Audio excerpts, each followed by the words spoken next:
Mga SSS pensioners, may napakahalagang update ngayong Enero 2026. Alam natin kung gaano kahalaga sa inyo ang tamang schedule ng pagpapalabas ng pensyon, lalo na ngayong may mga bagong balitang kumakalat. Sa video na ito, tatalakayin natin ng malinaw ang opisyal na schedule ng pagpapalabas ng pensyon at ang malaking balitang dapat ninyong malaman bago dumating ang payout. Ngayong papasok na ang Enero 2026, maraming SSS pensioners ang nag-aabang kung kailan eksaktong matatanggap nila ang kanilang pensyon. Ito ay isa sa pinakaimportanteng bagay para sa mga retirado at senior citizens dahil ito ang kanilang pinagkukunan para sa pang-araw-araw na pangangailangan tulad ng pagkain, gamot at iba pang gastusin. Ang pagpapalabas ng pensyon ng SS ay may tinatawag na crediting schedule na kung saan ang petsa ng pagpasok ng pera sa inyong bank account ay inaayon sa huling digit ng inyong SSS number o bank account number. Ito ay isang standard na practice ng SS upang hindi pagsabay-sabay ang paglabas ng pensyon at maiwasan ang sobrang dami ng transaksyon sa mga bangko. Sa Enero 2026, inaasahan na tuloy-tuloy ang proseso, ngunit may ilang mahahalagang pagbabago na dapat pantayan. Isa sa pinakamalaking balita ngayong taon ay ang pinaghahandang ADV coordination sa mga bangko upang makredit ng mas maaga ang ilang pensyon, lalo na sa mga pensioners na may kumpleto at updated na records.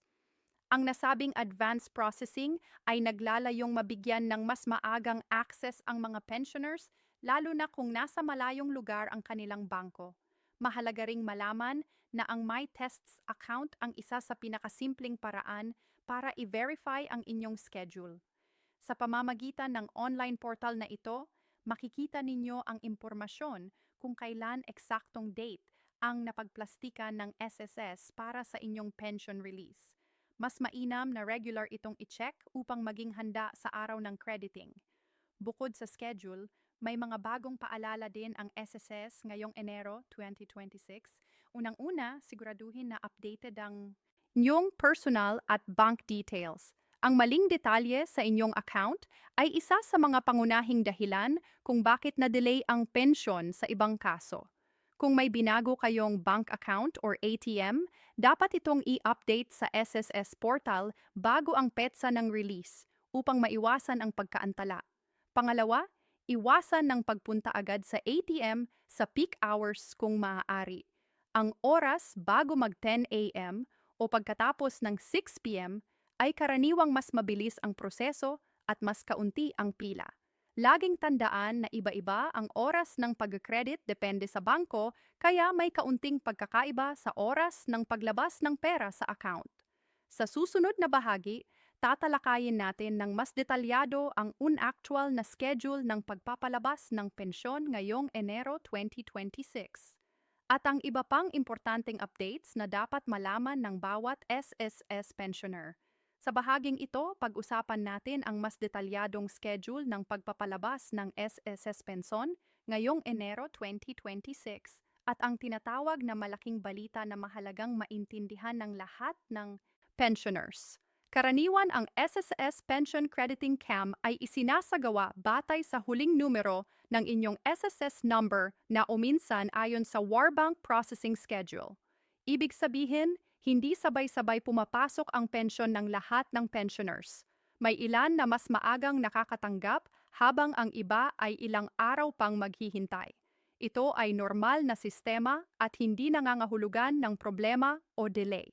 Ngayong Enero 2026, pinapaalala ng SSS na ang pensyon ay i-direct credit pa rin sa inyong bank or UMID ATM account. Walang pagbabago sa paraan ng pag-release, ngunit mas binibigyang diin ngayon ang maayos na coordination sa mga bangko. Layunin nito na mabawasan ang mga kaso ng late posting at maiwasan ang sabay-sabay na transaksyon na nagiging sanhi ng aberya.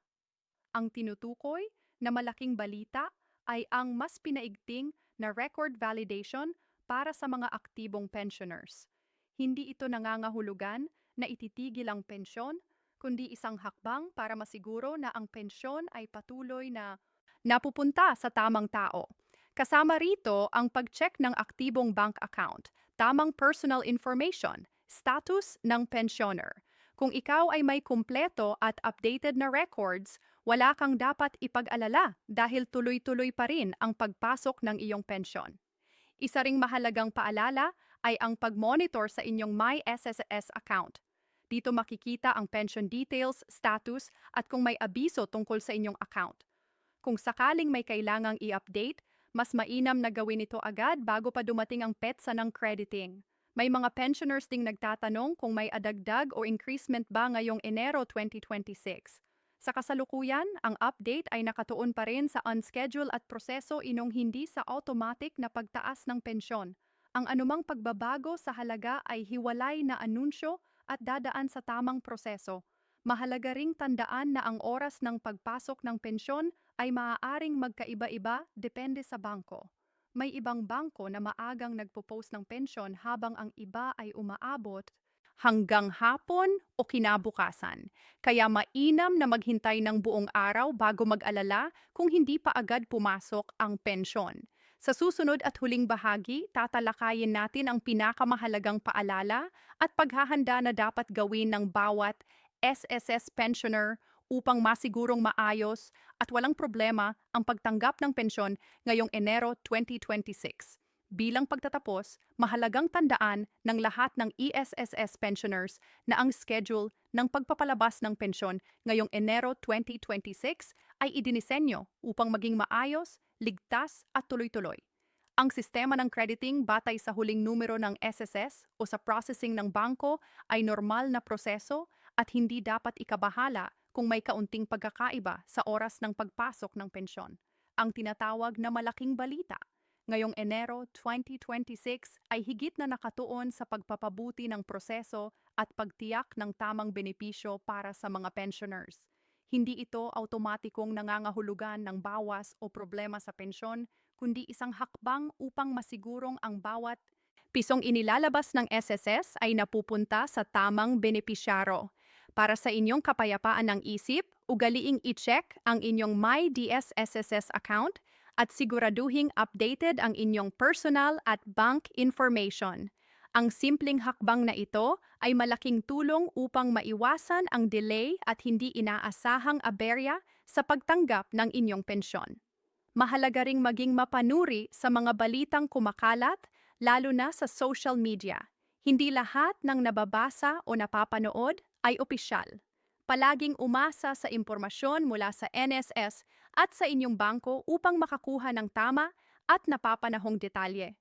Sa huli, ang pensyon ay bunga ng inyong mahabang panahon ng pagtatrabaho at paghuhulog. Karapat-dapat lamang na ito ay mapangalagaan at matanggap ng maayos. Sa pamamagitan ng tamang kaalaman at pagiging handa, masisiguro ninyong ang inyong pensyon ngayong Enero 2026 ay darating ng walang problema at may kapanatagan sa inyong isipan. Maraming salamat at naway maging maayos ang inyong pensyon sa mga darating na araw.